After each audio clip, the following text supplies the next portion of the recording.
Welcome back to another episode of Vibes in the Basement. Today we got in here. It's your girl Tiffany Lady Blade. What's the deal? Icewood Entertainment. Let people know where they can find you at. Everything Tiffany Blade. If you want to go all the way back and do your homework, you can Lady Blade it. But Instagram Tiffany Blade 313, Twitter Lady Blade 313, YouTube Tiffany Blade, Lady Blade. Everything is all Tiffany Blade. Yeah, okay, cool. Take it back just for a second, but about you though. Okay. So when you first damn, I want to rap. Mm-hmm. This is what I want to do. I want to get into the music. Like, what led you to get into that? I don't think I started off wanting to rap. I used to just write a lot. I was one of those real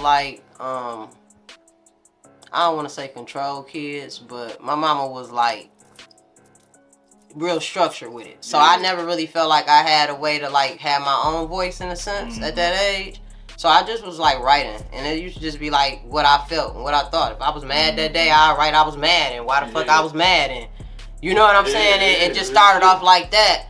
And then I think a lot of it has to do with being an only child. Like on my mom's side, I got brothers, but on my dad's side, but like on my mom. So when you're an only child, you need to find something to do to keep you occupied. You know what I'm saying? So you ain't got you ain't got nobody to play with. You know what I'm saying? You ain't got nobody to play with. So it's like, okay, let me go ahead and I always loved music and shit. Eventually I just started putting the shit that I was writing to the music. You know what I'm saying? So and it was just writing poems or yep. Okay. If you would have asked me, I would have bought. I still got my first notebook that I ever wrote everything in. I still got all of that shit. So just writing, like I said, anything. You know what I'm saying? And then decided just to start playing music. My mama had a dog ass CD collection, and she'd be going at work at night, and I'd just be at the house and just would listen to all the music. And once I started introducing myself to motherfuckers like Mobb Deep and shit I ain't had no business listening to at that age of 9 and 10, I just was, and Star was like, yeah, you know what, I wonder how this shit would sound if I start putting this shit to these beats, and I just started writing. I started writing before I started recording. I didn't start recording until I was 12 or 13, but I started writing at 10. Hell yeah. Yeah. No, that's dope as hell. Especially being the only kid. Yeah, you gotta find something to keep you occupied. You better not get into no shit while you at home by yourself, because you're not even supposed to be here by yourself for real. So you better eat, do your homework, watch TV, and sit the fuck still. But eventually that shit gets boring. Damn, I need to find something else to do around this motherfucker. So yeah, it worked out. So to this day, fast forward to now, okay, what keeps you going? What keeps you motivated? Because some people, they could be doing music and they'll get to a point to where it's they just ain't feeling it no more, or they ain't, what keeps you going? Especially in this day and age with the music, especially with this load of bullshit. You know what? I just love to make music, and I'm just happy that I can afford to do what I love to do. I don't really look at it like, well, how much money I'm gonna make off of it. The fact that I get to wake up every day and do what I like to do, that's really enough for me. So whether I did it for people to see it or whether I just did it at home, it just be something that I do because it's just my thing. Yeah. It's always been my thing. You know what I'm saying? So it's just shit. I just love to do it. I really don't pay attention to the other shit besides social media shit that they push down your throat. Anytime you get on the motherfucker, they used to God, I'm tired of seeing this shit. But besides that, I always been in my own little bubble, so I try to just stay in my own little bubble. Yeah. You ever thought about streaming or I don't know, man. I think that'd just be dealing with people for too long. I only ask because I'm the same way. I like to be by myself, be in my own little bubble. Yeah. So when I started streaming, like you said, it is though. I ain't gonna lie. Sometimes I just be ending that shit. They be like, "Dog, what happened to the stream?" But you don't like being people all in your business. Yeah. Because what I do isn't private. No matter what type of multitude that I do it on, it isn't private. So it's because I be in front of the camera a lot, I be needing something to myself. You know what I'm saying? So, but shit, that's a good ass idea. If I ever wanted to, I'm like, shit. It's definitely beneficial to do that streaming shit. You see the Kai Sunt nigga, Yeah, I ain't gonna lie, that's what motivates me. Yeah, he fooling off of it. So yeah, shit, that's definitely. I feel like the only reason why I ask because your personality. because like you got the personality, Yeah. you got the character for Yeah, it, you know what I'm saying? I've been asked to do that. I've been asked to host. I've been asked to do podcasts. I've been asked to do movies. I've been asked to do it. Podcast. Yeah, I ain't gonna lie. I know. Sometimes I feel like everything just be so oversaturated. You know what I'm saying? Like if I have like I gotta like have a genuine passion and calling for it. Yeah. You know what I'm saying? Like, but me and my homeboy, he say that shit all the time. He like, man, you gotta get a podcast, dog. Like, man, I'm still trying to get niggas to listen to the music. You talking about the podcast, nigga? I'm still trying to get the following up with the bars, nigga. That's yeah. I feel it. So, should female rappers be judged by different standards than male rappers? No, because at the end of the day, it's all words. It's words and it's music and lyrics. Mm-hmm. You know what I'm saying? Like, should your mama be judged for cooking your food and not your daddy today? You gonna eat the food no matter if your mama and your daddy cooking. You hungry, right? Like, I don't think it's about the skill. You know what I'm saying? Like, it's all about how good the songs is, how good the lyrics is. It don't matter. Because, like, if we didn't have music credits and we didn't know such and such wrote this for such and such, we would think, you know what I'm saying? So it don't matter. The ghostwriters don't matter. It's about the product. You know what I'm saying? If the song cold, no matter if a girl, it's a lot of girls that write lyrics for niggas all the time, and you don't ever know. Real shit. I was just gonna ask you that too, like how you feel about how it's some women, there's some female rappers who really buzz because of they sex appeal.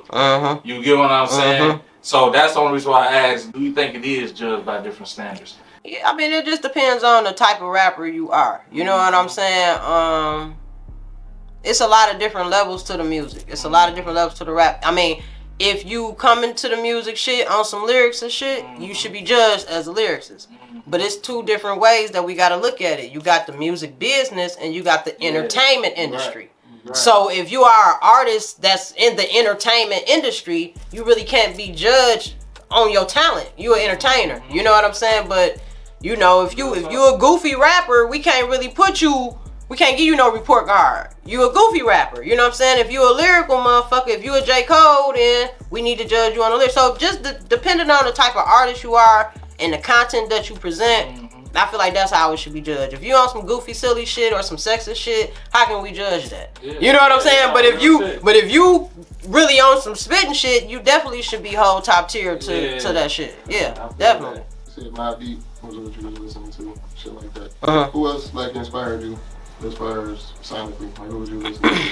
Man, when I was young, I can only go back with like the adults played around me. A lot of Pac, a lot of shit, believe it or not, a lot of Ja Rule, Vinny Vici or whatever that shit is. His first joint, Out Cold, Rule 336, Out Cold.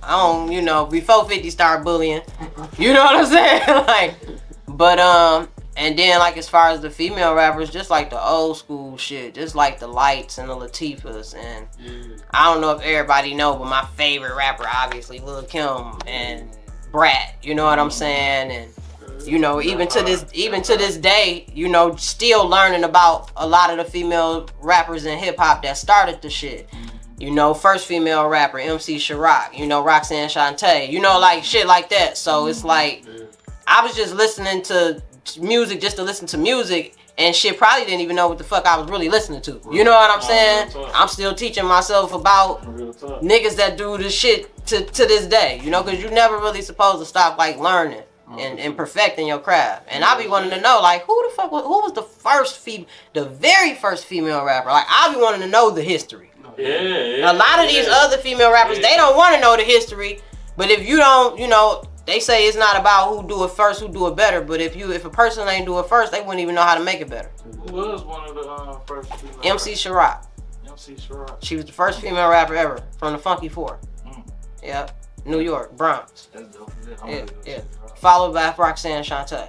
Yeah, that's hard. Yeah, for sure. Cause I see you got the producers and stuff, like you manage producers and. Yeah, I got a few producers on Icewood Entertainment. That's all I'm taking right now. We ain't doing no artists. We ain't doing no artists. We ain't doing no artists. I got time for that diva shit. But yeah, I do. I definitely got a few in-house producers. And you know, I just help make sure they got the paperwork right. Like we was talking about the paperwork shit, and just get them some placements and you know shit like that, and just you know shit. They just dope producers, and you know they wanted to work with me, and we make it work. No, real shit. Yeah. And me and you got to get one in though next. That's what that's what it really is coming to for real. I can't wait for that. Cause I done actually had a couple of my homeboys ask me like, why you ain't got no beats by him? And I'm like, man, his shit be crazy. Like you really like low key a big famous producer, but and then niggas be hearing you hear the tag, and then you be like, wait a minute, this nigga did this shit too. Like yeah, so yeah, we definitely got to get one in for sure. Hell yeah, well definitely shit. Fuck what, I want them down there to do a whole EP. We could do an EP. Shit, we could do an EP. Hell yeah. Look, it's enough. I think I got a little more shit to talk in me for about another year or two. So. Real shit, cause I see, and one thing that I respect about you, just off seeing your work, pressure. It seemed like you was never pressured to collaborate with male artists in the industry. Like, you know what I'm saying? Nah, because how I grew up when I was rapping, it wasn't a lot of women rapping. You know what I'm saying? So it was unique to be that only female rapping. You know what I'm saying? So it wasn't about working with the niggas. It was about outworking the niggas. You know what I'm saying? I know my flow got to be twice as deadly with fuck around with these niggas. You know, so I never really was like, oh man, like I'm open. There's a lot of artists that I will work with, but really it just be about me pushing me. You know what I'm saying? Like, and because no matter how cold I am, because I am a female, and because I ain't doing the little sex selling shit, it's gonna be extra hard to get them to really hear what I gotta say anyway. So when I say what I gotta say, it need to be something. You get what I'm saying? So, but yeah, no pressure with the male artists, but whoever wanna work, shit, we definitely could work. You know, for sure. You just said that. Who somebody, regardless, male, female. I know I kind of been, as far as local, I know me and Wipeout son 42 Cheese, we've been talking about doing a song together. We talk a lot, like that's really my homeboy. Like we talk a lot and we keep it. So I think me and 42 Cheese gonna end up putting something together. I don't know, it's a few singers that I've been peeping out too around the city. But as far as like anybody else, I really, like I said, I really just be so focused on my growth. You know, I can't. As far as the industry, I would love to work with somebody like Missy. You know, Andre 3000.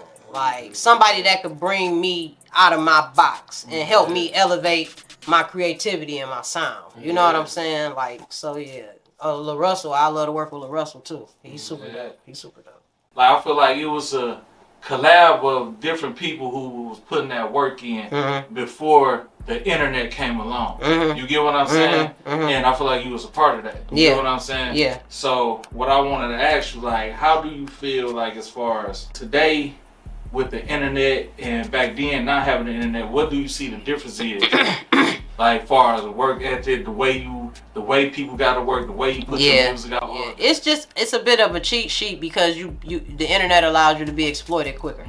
You know, back in my day it was like, shit, let me get 1,000 posters, flyers, let me press up 10,000, 5,000 CDs, I'ma hand these. Okay, it's Friday, I know I gotta go to Bullfrog, I know I gotta go to Ebony Showcase, I gotta hit all this shit up. It's important, it's up to me to feed the block my shit. You know what I'm saying? Literally, that's the only way niggas gonna know about me. You know, we wasn't really getting no airplay, you know, and niggas wasn't getting money like that to pay for airplay. You know what I'm saying? So it was like, the streets was really your radio, you know. So I mean, that's how I got on. To tell you the truth, that's how I got known. That's how I got the name that I got was shit. Okay, I know the Zoo Bar cranking tonight.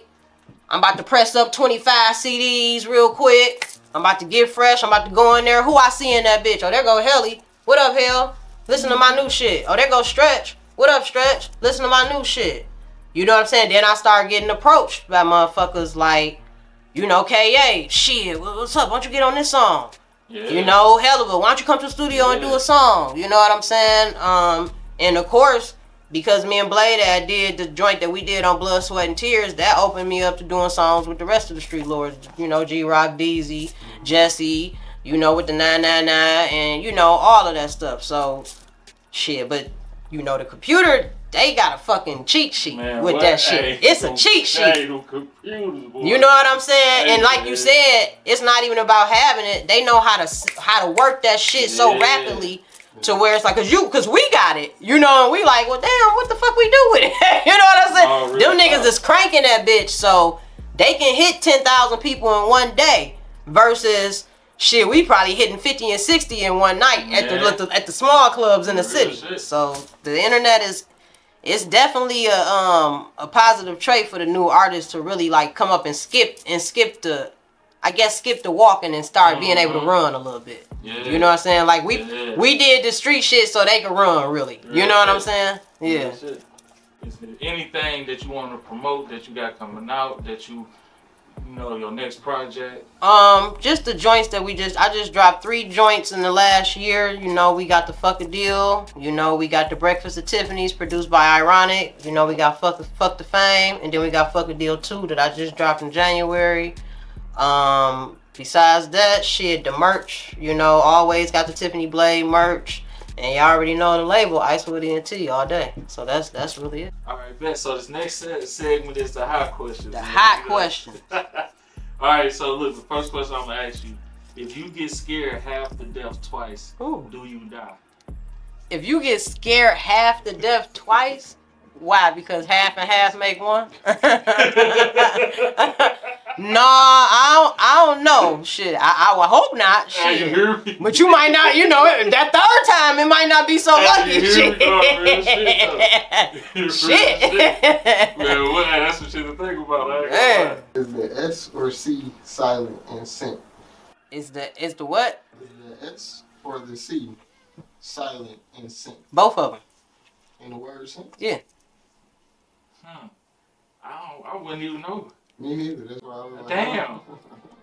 Cause scent, You hear me? it could both of them start. That's why I said both of them. Yeah. You know what I'm saying? Because you can say scent and then you can say scent.